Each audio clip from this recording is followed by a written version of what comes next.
the lid is up while you're doing that too, because if you leave it down and you open that up, you're actually allowing a lot of the gas to build up in there. Not good. So again, by keeping it open, that's a lot safer. Once it's there, you'll go ahead and close it, and you will let that grill preheat. That is the biggest step when it comes to grilling, is preheating that grill. Now, the reason why we want to make sure that that grill is preheated, which I've already done over here, is at that point you'll go ahead and lift the lid up. You'll take your Weber stainless steel brush, and you will clean those grates. Now, the reason why we're going to go ahead and do that is, think about it.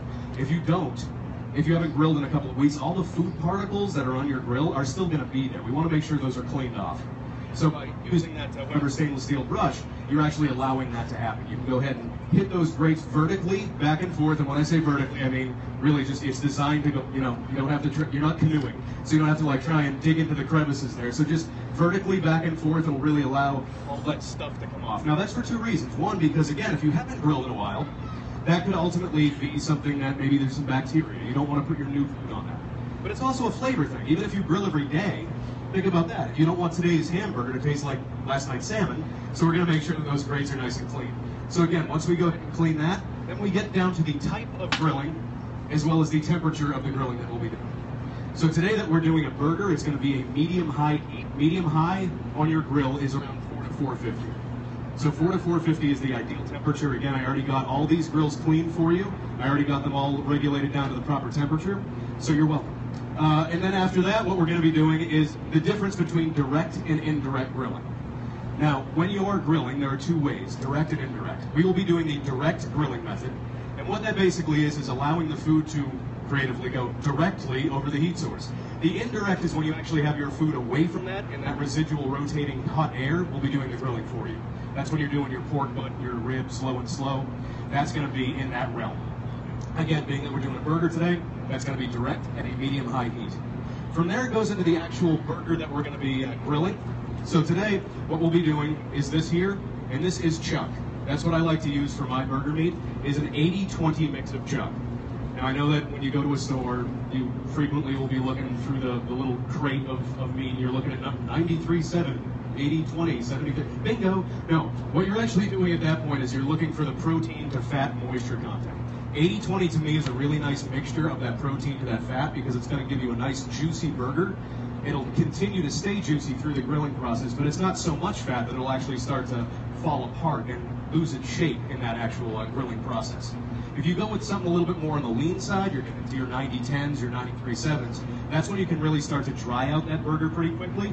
So to really allow the most amount of moisture, you're just going to go ahead and start with that 80-20 chuck. From there, it goes into the way that you actually want that to be grilled.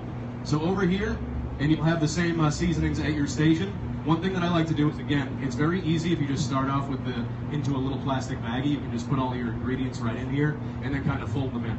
So for me, what I like to do is just something very simple, just a little bit of salt and pepper to start off.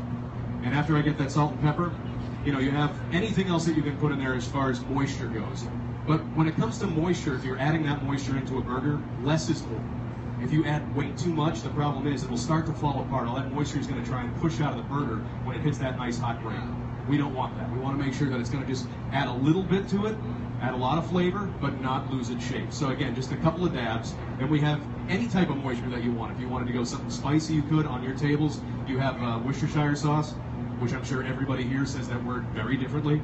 I don't think anybody has an actual way to say Worcestershire. It's like Worcestershire, Worcestershire. It's like Liam Parents. So that's what we're going to go ahead and have out there. So again, I just have that seasoning in this bag. So at that point, you're just going to go ahead and mold that together a little bit. And the reason why we're going to do that, you want those seasonings to go through that burger. You don't want to overwork it though, because at that point, the heat from your hands will actually start to break down the fat in that meat, allowing it to grill too fast. So just by doing that, it'll actually help. From there, on your tables, now you can do it either way. We have the plastic gloves out there. You get those on. You go ahead and make your own patty. Just make it into a little ball, press it out, and then you'll have your nice patty. Or the way that I like to do it is by utilizing the Weber burger press. And the reason I like to do this, not only because it has the Weber logo on it, but because it actually allows you to have a nice, evenly shaped burger every time that you do it. So you just go ahead and get that right out here onto your burger press, and literally you just press down, and as you do, you can actually see the fact that it's shaping that burger out, and it's nice and even every time you do it. If you're going to be grilling for a lot of people, to actually have the option to do this instead of trying to hand form every one of them really helps. So at that point, you give it a little twist. And the reason I'm doing that is, as you can see on the sides here, it's actually sealing the sides of the burger. Now I've noticed if you go ahead and do the hand press, if you have a lot of loose stuff on the sides of that burger, a lot of the meat that's not really formed properly, that's when it'll start to fall apart on the grill. By having it pressed in there properly, you're really going to end up with a nice patty. So there is my patty. Now this is the last thing that I like to do when it comes to my burger patty. Everybody go ahead and give me a thumbs up. Give me a Fonz. There we go. Now, the reason why I'm doing that, my grandmother likes to say that she has a green thumb. She's amazing when it comes to growing stuff in the backyard. I am not. I like to say that I have a meat thumb. And the reason why I have a meat thumb is to take this burger patty and press my thumb into the middle of the patty. Now, the reason why I'm doing that is because that dimple right there will allow the burger to be leveled off properly. And when I say leveled off properly, have you ever made a burger and it ends up looking like the Superdome when you're done with it? Because it turns into a meatball as opposed to staying into a nice hamburger. The reason why is while you're grilling, a lot of those juices are trying to push into the middle, and it actually makes that burger rise. We don't want that. We want to make sure that it's nice and level. All those juices now will pool into this little hole. As you flip it, it will actually allow that burger to stay nice and evenly grilled on both sides, as well as keep that shape. So that little thumbprint in there goes a long way. Now, as I said, over here, I already have my grill preheated to the proper temperature, which is 400 to 450 degrees. I'm going to go ahead and take my burger, toss it on. That's my favorite part of the day right there.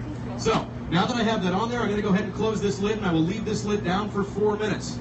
4 minutes on both sides is going to equal the proper temperature of your grilled burger. 155 degrees for internal temperature. Now, as you can tell, I am leaving this lid down. I will not come over and lift this lid, be honest. Who here looks while they're grilling? Yeah, okay, I appreciate the honesty. Everybody else here probably does. They're like, no, not me. Nope, never.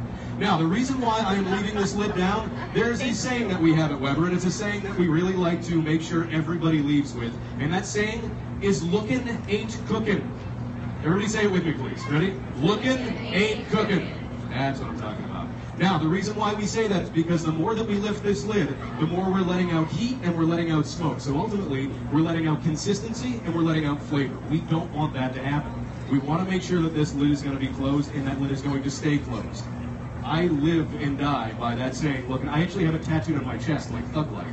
But now, basically, when you're lifting that up again, you're letting out all of the really good part of the grill. So that smoke is ultimately going to give you that big, awesome, bold flavor that you expect from barbecue food.